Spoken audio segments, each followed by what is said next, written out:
Hello everyone, मैं आ चुका हूँ मेरी अगली वीडियो लेकर एनसीसी के रिलेटेड, जो कि बायोलॉजी से रिलेटेड क्वेश्चंस के बारे में है। आज मैं बताऊँगा आपको कि बायोलॉजी से रिलेटेड क्या क्या क्वेश्चंस बनते हैं। तो शुरू करते हैं वीडियो को। शुरू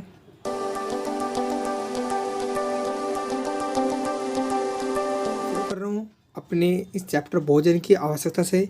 ऐसे नो कि प्रत्येक व्यक्ति को भोजन की बहुत ही आवश्यकता होती है।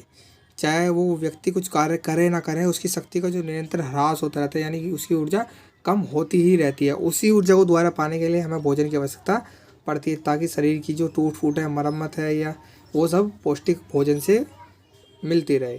तो बात करें इसकी मुख्य उपयोगिता के मुख्य कारण, जैसे कि हमारे भोजन के द्वारा हमारे शरीर की वृद्धि होती है, साथ ही शरीर को शक्ति और ऊर्जा मिलती है। भोजन ग्रहण ना करें तो विभिन्न प्रकारों को हमारे शरीर की रक्षा नहीं हो पाती, विभिन्न रोगों से हमारे शरीर की रक्षा नहीं हो पाती। जो टूट फूट है कोशिकाओं की, जो कि उनकी कोशिकाओं की रक्षा के लिए, टूट फूट को रिकवर करने के लिए हमें भोजन की आवश्यकता होती है। तापक्रम को सामान्य बनाने के लिए, मांसपेशियों जैसे रक्त, त्वचा, बाल आदि के निर्माण में, इन सभी के लिए भोजन की आवश्यकता होती है। बात करें भोजन के प्रमुख तत्वों की, तो भोजन के प्रमुख तत्व हैं प्रोटीन, वसा, कार्बोहाइड्रेट, विटामिन, ये बहुत सारी हैं। तो देखो प्रोटीन क्या होता है। प्रोटीन की कमी से हमारे शरीर की वृद्धि रुक जाती है। ये हमारे शरीर के लिए, विकास के लिए बहुत ही आवश्यकता है। किन किन चीज़ों से हमें प्रोटीन मिलती है, जैसे कि सोयाबीन, बादाम, पनीर, खोआ, मछली, अंडा, दूध, दालें, इन सब से हमें प्रोटीन, तो इन सब से हमें प्रोटीन मिलता है। बात करें वसा की, तो वसा के कारण जो हमारे शरीर है उसमें पर्याप्त ऊर्जा और उसमें मिलती है, और इसी के साथ ही आयोडीन और कुछ विटामिन की भी पूर्ति वसा के द्वारा ही हो जाती है। ये किन किन चीज़ें मिलती है, मक्खन, क्रीम, पनीर, बादाम, मांस, जो कि खाद्य तेल पदार्थ होते हैं, उन सभी से वसा का मतलब फैट मिलता है। वसा मतलब फैट मिलता है, और इसे ना खाने की वजह से हमारे शरीर में भार की कमी आ जाती है। ये हमारे मानसिक विकास के लिए में कमी से बाधित होता है।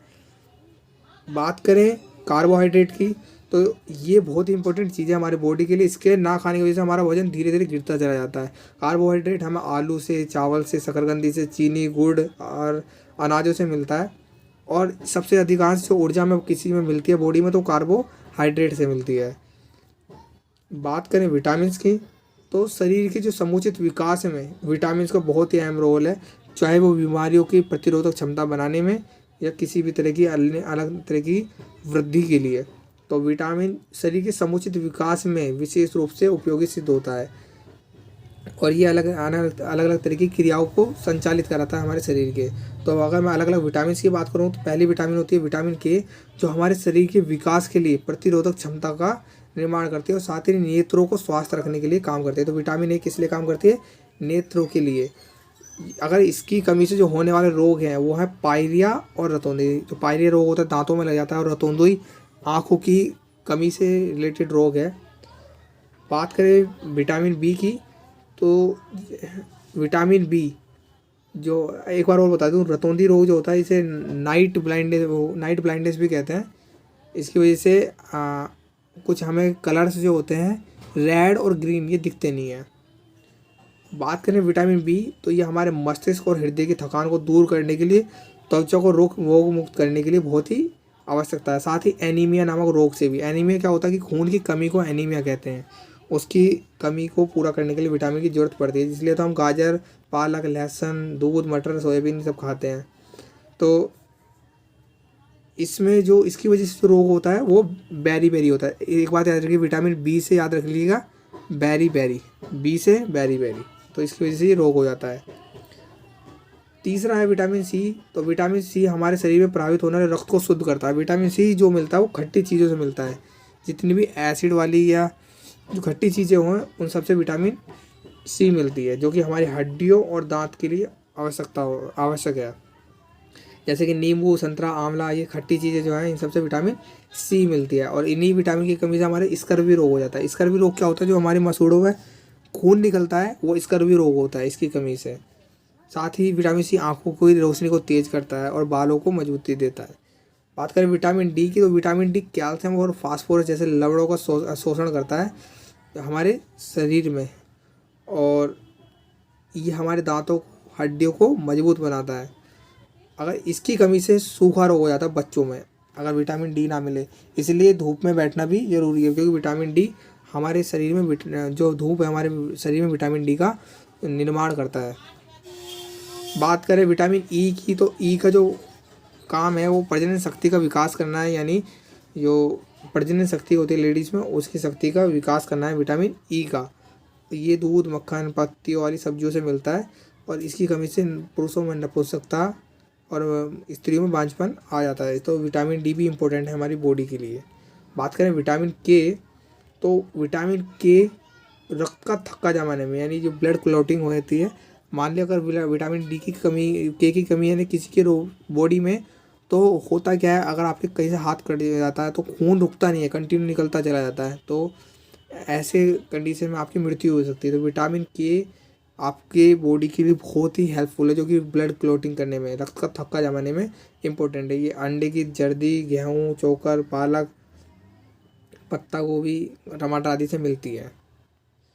बात करें सेलुलोज, तो ये आंतों की सफाई के लिए काफ़ी हेल्पफुल है सेलुलोज, और ये सब्जियों के छिलके, पत्ते, आटे, चोकर से आदि से मिलती है।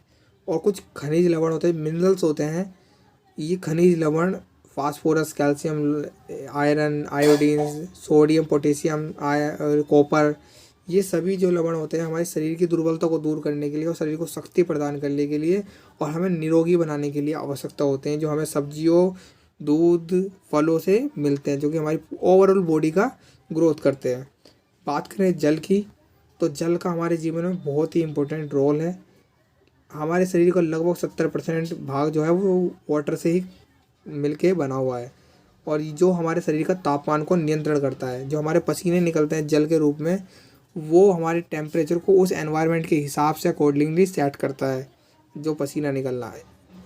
और जल के द्वारा ही विषैले, जो हमारे अंदर जो विषैले पदार्थ होते हैं वो पसीने के रूप में या हमारे यूरिनल के रूप में बाहर निकल जाते हैं।